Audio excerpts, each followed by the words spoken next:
Let's head to the voicemail of Truth and Reason. Hey, what's up, Dave? It's Taylor. What do you guys think is the probability, or what percentage would you assign to the Browns actually acquiring Kirk Cousins through the trade? And then I'm thinking, what type of guarantees would they give him if he wants to be a full-time starter so he doesn't have to endure another situation like he did in Atlanta? Would they promise him that they wouldn't select a quarterback high, like 2 overall, or would they promise him even if he played bad that they would allow him to try to fix his play throughout the season? What are your thoughts, man? Take care.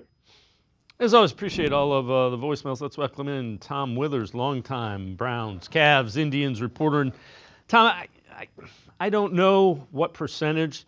I think there's two things. It depends on how much money of that $37 million, whatever it ends up, the Falcons are willing to eat, and how high of a draft pick do they want. I don't give them a 4th. I probably don't give them a 5th. 6th or a 7th, I probably would do that.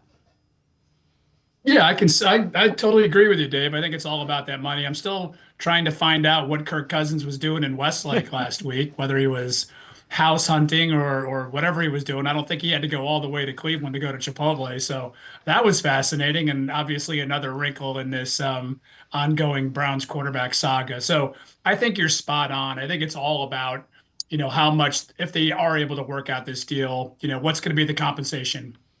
And on top of the compensation, how much of that contract are the Browns going to have to eat? Now, I don't know all the financial ramifications, Dave, in terms of if there's a limitation on how much the Falcons would have to eat themselves, or how much would be incumbent upon the Browns. It varies from sport to sport, and I'm not savvy enough on all the financial components to know exactly how that would work out. But yeah, his name is still out there. Listen, there's still a lot of options in terms of the Browns at quarterback, and I think Cousins, obviously, and his connection with Kevin Stefanski would be a good fit. It would be the perfect bridge quarterback, again, assuming that you're not either willing to move up into the number 1 spot to get Cam Ward, or you're not satisfied that Shedeur Sanders could be your franchise guy at number 2. So, in this ever-evolving Cavs search, nothing would surprise me at this point. But, here we are just a few weeks away from the draft, and the Kirk Cousins play is still possible. Yeah, I'm not one of the guys that thinks he's washed up completely.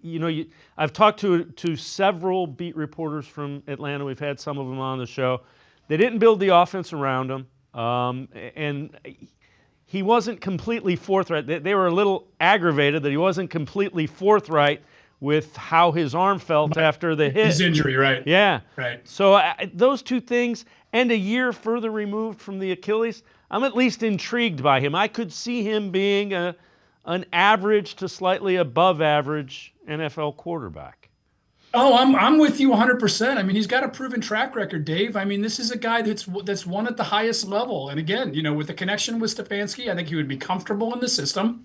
I don't think he's washed up either. And I find it interesting that, so many Browns fans are all of a sudden, very particular about what kind of quarterback they want, when we've gone through, 40 of them over the last 25 years, whatever the case may be. So I would put Kirk Cousins in that really good, side of the ledger in terms of, veteran quarterbacks, established guys that you could plug in here and obviously get yourself through a season or maybe 2, depending on, what he's got left in the tank. But I'm with you, Dave. I don't think he's washed up by any means.